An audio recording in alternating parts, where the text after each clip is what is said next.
बिहार प्रदेश के मजलिस इत्तेहादुल मुस्लिमीन के सदर व रुकन असम्बली बरादरम मोहतरम अख्तरुल ईमान साहब, हैबर बाबा साहब ज़िला सदर किशनगंज, मेरे भाई तसीरुद्दीन साहब, मुखिया शाहिद साहब, गाजी साहब, डॉक्टर फरीद साहब, तौसीफ साहब, मासूम साहब, जुमन साहब, इमरान साहब, राशिद साहब, मोहम्मद सोनू साहब, साजिद साहब और शाकिर साहब और तमाम मेरे मजलिसी रुफ़ा, मैं आप तमाम का बेहद शुक्रगुज़ार हूँ कि आप अपना कीमती वक्त निकाल कर आज के इस किशनगंज के पार्लिमानी हल्के के इंतखाबी जलसे में आपने शिरकत की।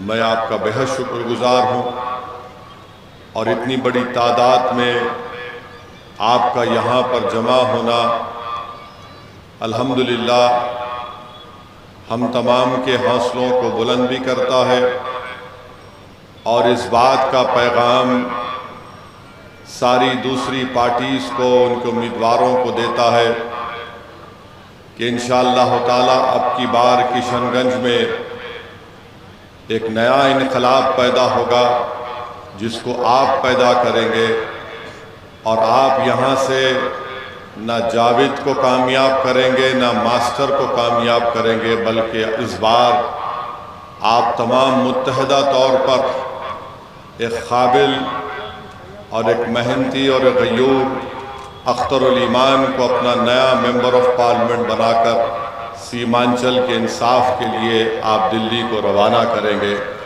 मुझे यकीन है इन नौजवानों के चेहरों को मैं देख रहा था यहाँ पर बैठकर और उनके चेहरों को देखने के बाद मुझे एक इत्मीनान भी हुआ कि उन चेहरों के पेशानियों पर कोई बल नहीं था, वो मुतमईन है और साथ ही साथ वो बेचैन है 26 तारीख के लिए, क्योंकि नौजवानों आप जानते हैं कि सीमांचल की इंसाफ की लड़ाई अगर किसी ने शुरू की तो मजलिस इत्तेहादुल मुस्लिमीन ने शुरू की।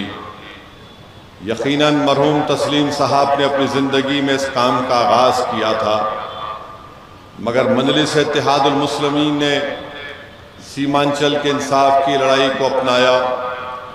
हमने बिहार में अगर अपने सियासी सफ़र का आगाज़ किया तो सीमांचल की इंसाफ की लड़ाई से हमने आगाज़ किया। लफ्ज़ सीमांचल न राजद बोलती थी, न कांग्रेस, न जेडीयू, बल्कि मजलिस इत्तेहादुल मुस्लिमीन ने सीमांचल की नाइंसाफ़ी की बात की। तो मैं आपको ये बात बताना चाहता हूँ कि आपने जो सियासी शऊर अपने आप में बेदार किया, आज से 2 या 3 दिन पहले जब नरेंद्र मोदी पूर्णिया को आए तो उनको भी हालत मजबूरी में सीमांचल बोलना पड़ा। तो यकीनन हमने पहली कामयाबी हासिल कर ली।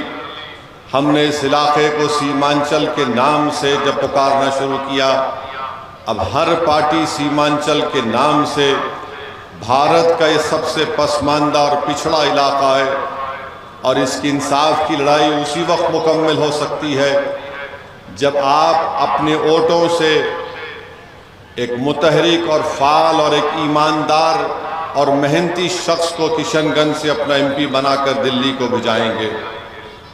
आपने जावेद साहब को मौका दिया और आप जानते हैं कि मौजूदा रुकने पार्लिमान ने किशनगंज की जनता के लिए, किशनगंज की आवाम के लिए, माँ और बहनों के लिए कोई काम नहीं किया और आज भी कांग्रेस पार्टी के पास किशनगंज में कोई दिखाने के लिए कोई चीज़ नहीं है और वही ये कह रहे हैं कि नहीं नहीं हमको वोट दे दो, हम सेकुलर पार्टी हैं, हम फलां काम कर देंगे, MIM पार्टी को मत दो वरना बीजेपी आ जाएगी। मैं आपसे अर्ज करना चाह रहा हूं कि जावेद साहब नाकारा एमपी साबित हुए हैं। ये मैं नहीं कह रहा हूं, कांग्रेस पार्टी की एक जलसे में कांग्रेस के कुलहिंद सदर जनाब खरगे साहब बैठे हुए हैं और उनकी मौजूदगी में साबिका रुकन असम्बली तौसीफ साहब ने जनता के सामने ये कह दिया कि जावेद साहब आपने किशनगंज की जनता के लिए काम भी नहीं किया और आप कहीं पर भी नजर नहीं आए। बोला था ना, ये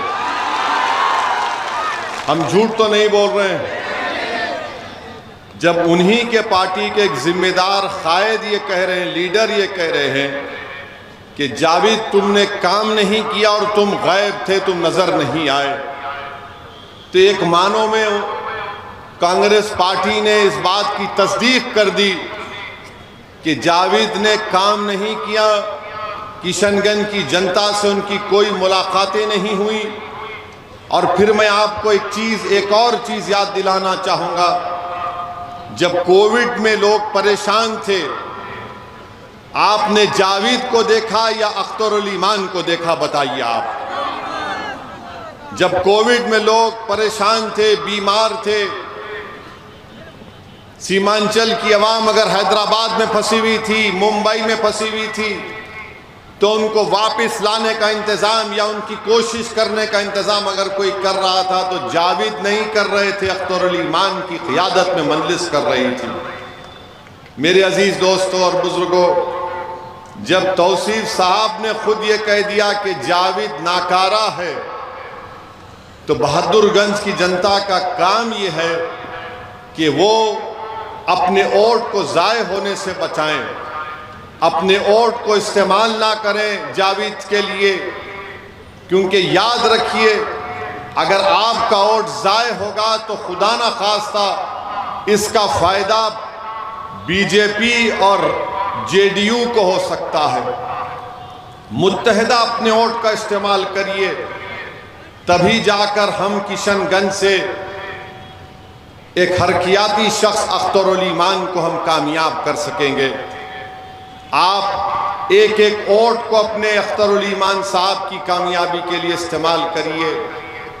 और जावेद साहब ने कहीं पर यह कहा, मैंने एक जलसे में कहा भी सुबह में, कि जावेद साहब ने अपने एक इंटरव्यू में या भाषण में कहा कि उन्होंने 5 साल में किशनगंज की पार्लियामेंट कॉन्स्टिट्यूंसी में उन्होंने 1.5 लाख किलोमीटर पैदल चला है।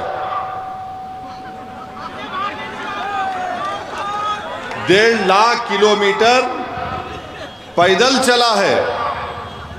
अब हम तो कांग्रेस पार्टी से कहेंगे कि आइंदा जब ओलंपिक्स होगा उसमें चलने का एक गोल्ड मेडल होता है, जावेद को भिजा दो, जावेद गोल्ड मेडल जीत के ला लेगा इंडिया के लिए।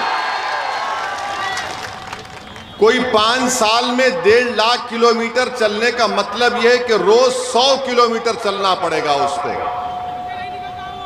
हाँ, घर से नहीं निकलता है वो।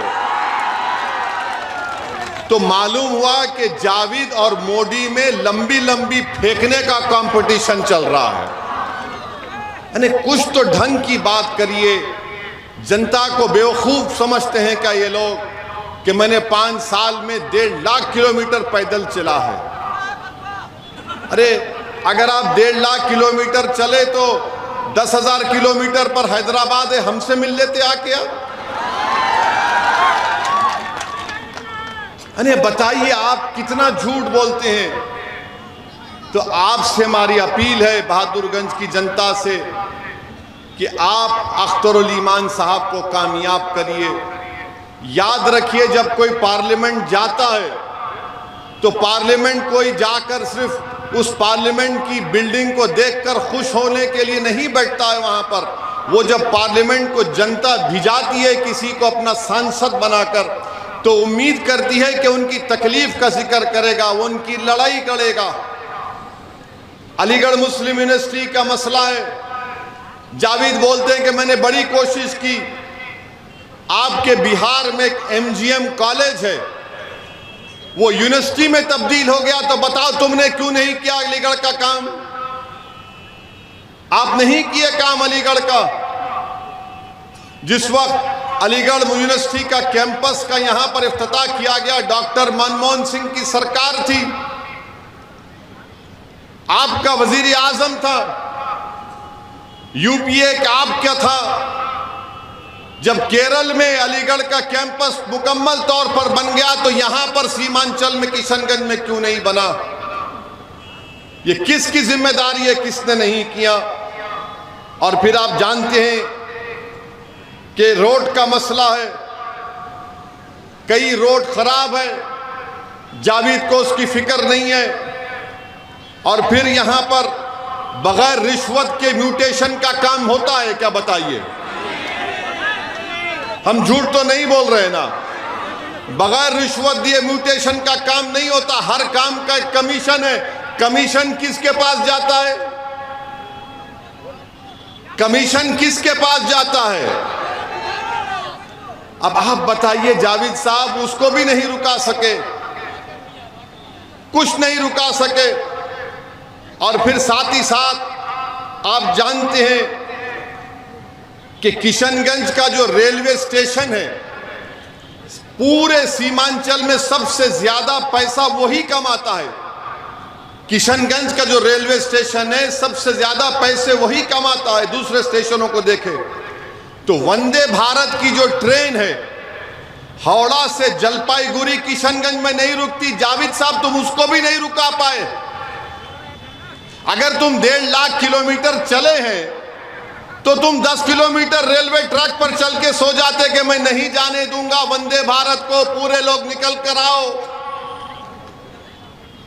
जलपाईगुड़ी से, हावड़ा से जलपाईगुड़ी ट्रेन जाती है, नहीं रुकती है वंदे भारत की ट्रेन। अच्छा, जावेद साहब के घर के करीब एक रमजान नदी है, उसका मॉडिफिकेशन करना है, घर के पास भी आप नहीं करा सके। आपके घर के करीब है, आपने वो काम नहीं करवाया। और मेरे अजीज दोस्तों और बुजुर्गों, किशनगंज जिला बना 1990 में। किशनगंज जिला बना 1990 में।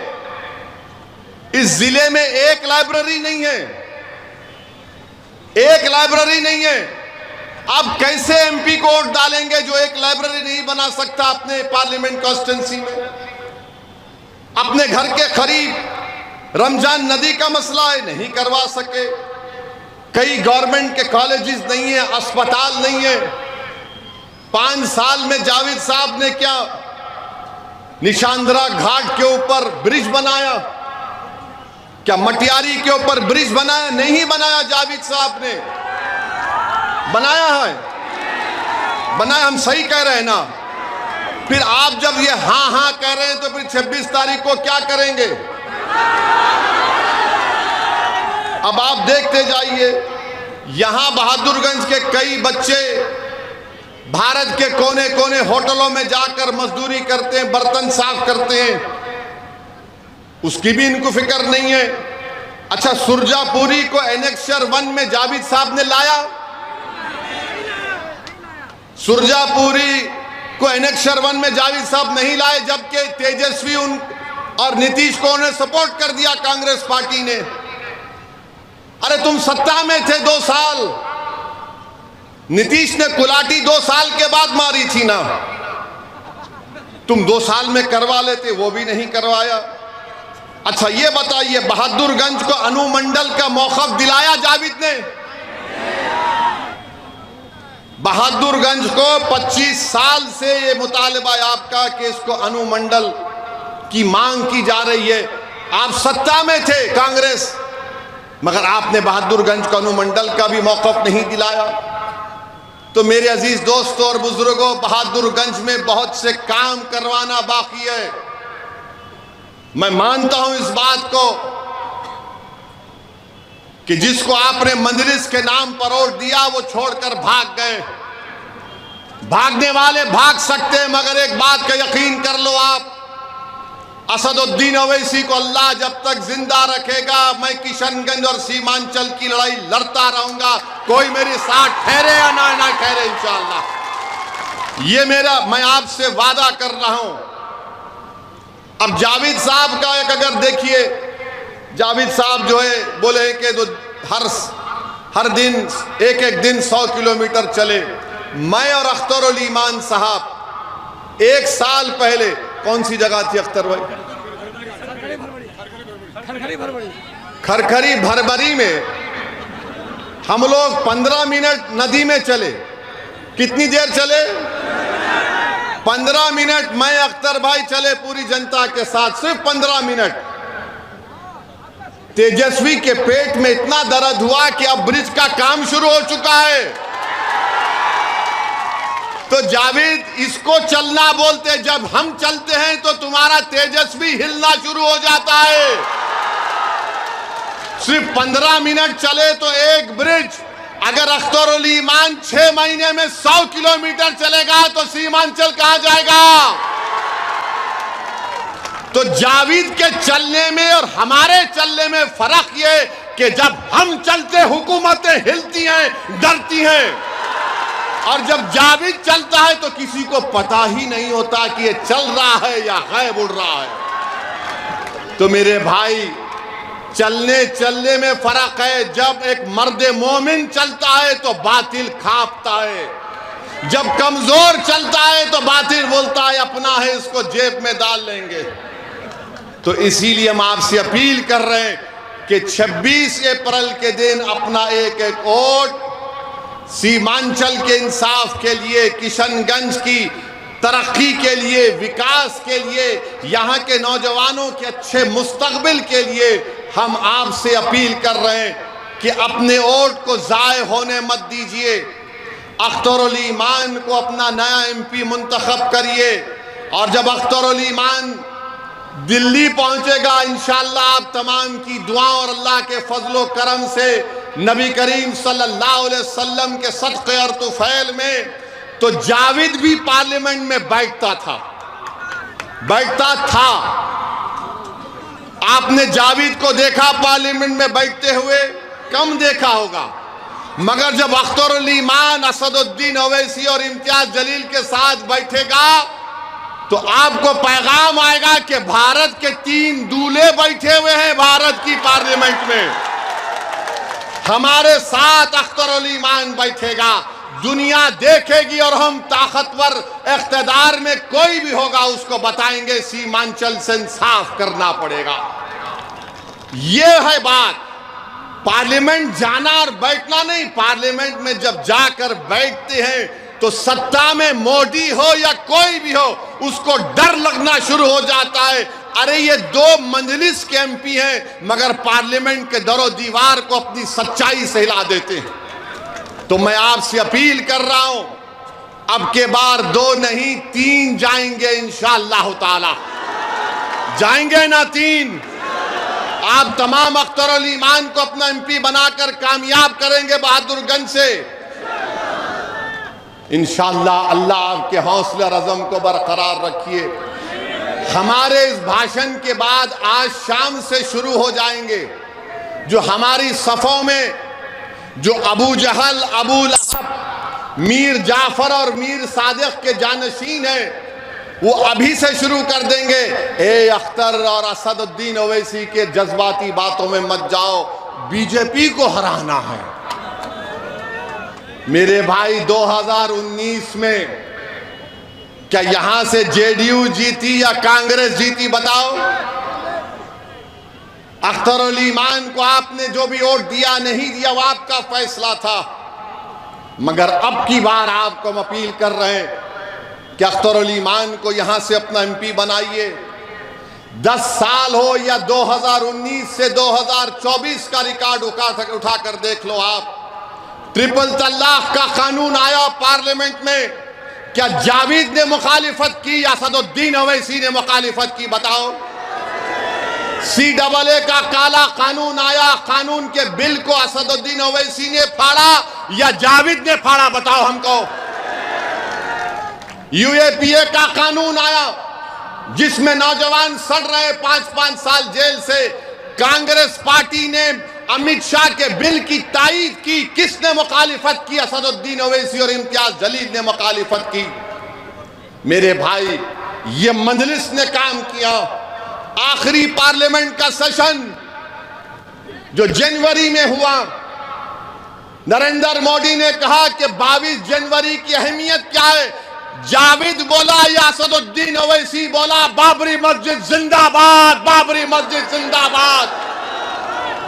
मैं चैलेंज कर रहा हूं जावेद को और ये मास्टर को, तुम अपनी जबान से सिर्फ बाबरी मस्जिद बोलो जनता के सामने किशनगंज की।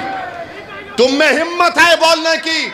नहीं बोल सकेंगे, डरेंगे, कांपेंगे, इनकी रूह निकल जाएगी। इनको दिखेगा मलेकुल मौत सामने खड़ा है। किसने पार्लियामेंट में खड़े होकर कहा, सुनो बाबरी मस्जिद जिंदाबाद, बाबरी मस्जिद जिंदाबाद? 300 बीजेपी के एमपीज के सामने पूरी पार्लियामेंट में सन्नाटा हो गया। ये क्या कह रहा? मैंने कहा सच्चाई को बयान कर रहा हूं। जब तक जिंदा रहूंगा सच को बोलूंगा। जालिम को देखकर अपनी जबान पे कॉम्प्रोमाइज नहीं करूंगा। जमीर का सौदा करने वालों का नाम मजलिस इत्तेहादुल मुस्लिमीन नहीं है। तो मेरे अजीज दोस्तों और बुजुर्गों, हम आपसे अपील कर रहे हैं, 26 तारीख के दिन एक तारीख आपको लिखना है और अपना एक वोट सीमांचल और किशनगंज के तरक्की के लिए आपको पतंग के निशान पर बटन दबाना पड़ेगा। अब आ जाइए मास्टर पर। अब मास्टर पर आ जाइए। इनका नाम मास्टर मुजाहिद है ना? मास्टर क्यों बोलते?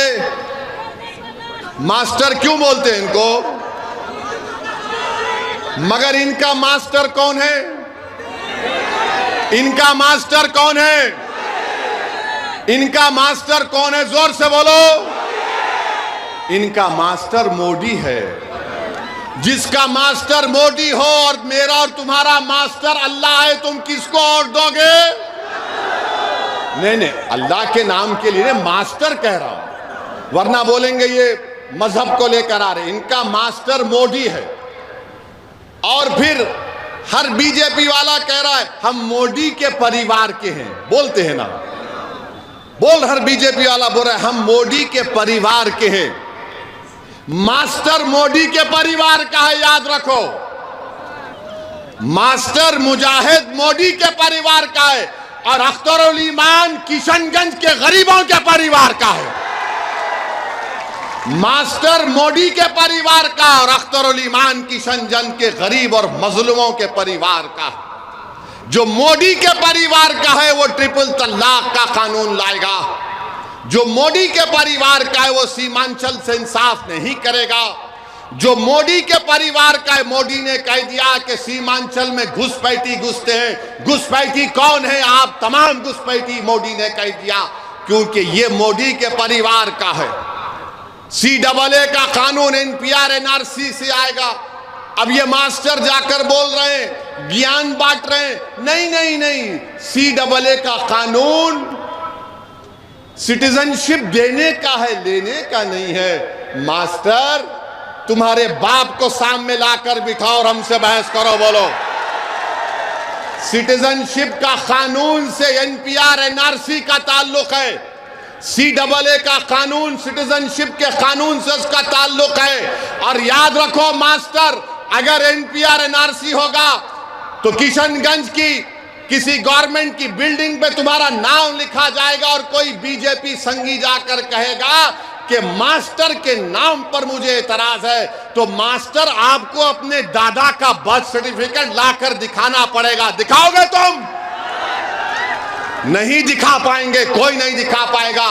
क्यों मोदी NPR NRC करना चाहता है? हम तमाम को शहरियत से महरूम करना चाहता है।